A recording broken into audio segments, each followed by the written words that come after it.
What's up, guys? This is Tony Shu, and today we're gonna unbox the Jordan 1 Hyper Royals. Let's get it, YouTube.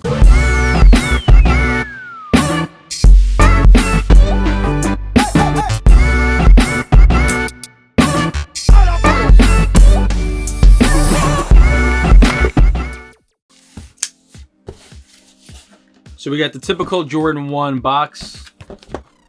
Label reads Air Jordan 1 Retro High OG Hyper Royal White. And this is my true to size 12.5, which is kind of like a unicorn. I don't know if any of you guys are 12.5s out there, but 12.5 is a impossible size to get. Many years ago, they actually got rid of 12.5 altogether. They weren't making 12.5s for any Nike sneakers or sneakers in general. So it was impossible for me to find. Nowadays, if you guys have ever gotten sneakers on Sneakers or Nike app or anything, 12.5 is an impossible size to get on regular drops. The only way I ever get it is if I get an early exclusive access, which I happen to get this time around. Go figure. Let's take a look at the contents of the box. Wow, this is interesting. Let's take a look.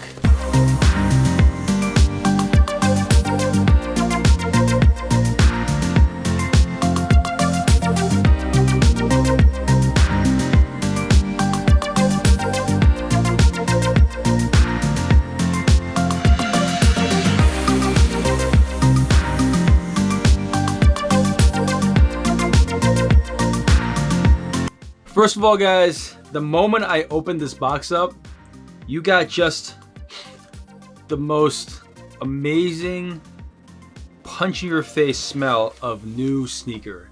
I mean, this looks like it was never ever opened, never ever touched.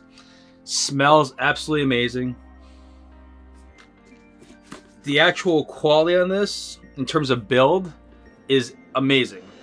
I mean, no glue, everything from the leather, the stitching, the suede, everything just looks and feels absolutely amazing in terms of build quality.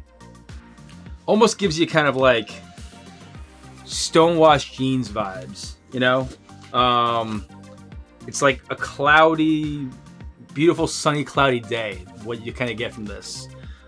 The actual shoes pictures on the internet really doesn't do justice. I mean, when you look at it, you kind of compare it to the turbo greens that came out a few years ago. That's what everyone's doing. I've actually only seen those in person one time, and you know, from a few feet away, didn't really look that amazing. But this one in person, just it hits so different. This one looks like it's something that you could really wear with anything. It's got the nice little washed look. It's like a light cloudy blue, hits of white pretty much everywhere. I'm curious to see if the hits actually look the same or different than any other sneaker. I'm assuming they probably all look a little bit different the way that they were cut. But yeah, it's absolutely beautiful. The leather feels like a pretty nice leather. Not much different than most Jordan 1s. I mean, the leather feels pretty nice, I guess. It's not super smooth or super buttery or anything of that nature, but it feels like decent leather.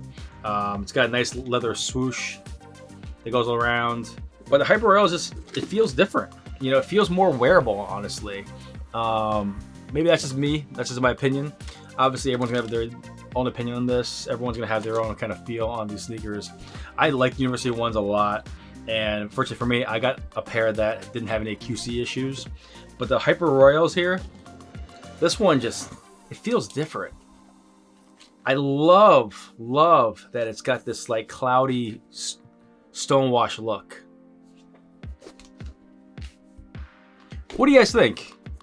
Is this the kind of sneaker that you are kind of into? This little like stonewash look that goes probably really well with jeans or some sweats? Or are you more into the classic solid blue look, solid University blue look? Let's compare the two a little bit.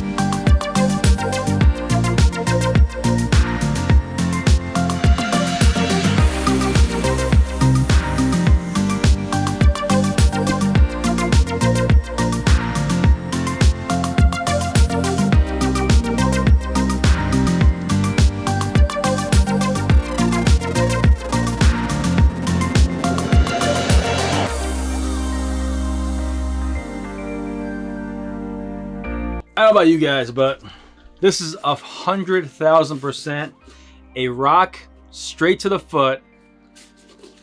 I'm gonna be wearing this all the time. Springtime, summertime. This is a great, great warm weather shoe.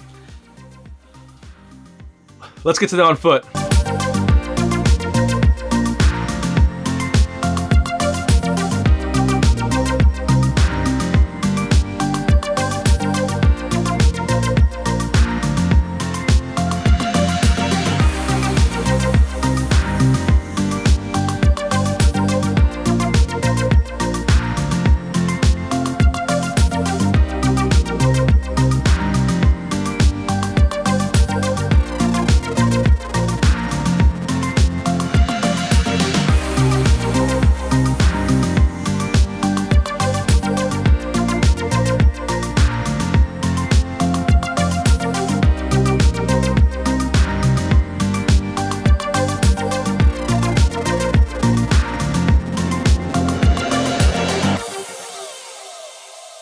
Thanks for tuning in today for my review and early look at the Jordan 1 Hyper Royals. I really appreciate you guys tuning in. What do you guys think of the Hyper Royal? Am I being dramatic here? Is this like not the best Jordan 1 that's going to come out this year? Am I kind of putting this on too high of a pedestal? For me personally, just looking at this sneaker, I mean, this distressed look makes it so much more wearable. You know, it's not like a beautiful Chicago 1 that is, you know, perfectly out the box, perfect leather, perfect colors, perfect stitching, and you don't want it to get ruined. This sneaker is already distressed.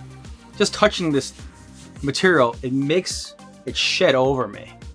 You know, it's already been kind of put through the ringer, in my opinion, which makes it so much more wearable. It makes it so much more so that you don't have to worry about it being completely destroyed. I mean, yeah, when you take it out there, you get some mud on it, it's probably not going to look great, but that's why you have, you know, Rejuvenator, and you have all those, you know, crap or sprays that kind of protect it.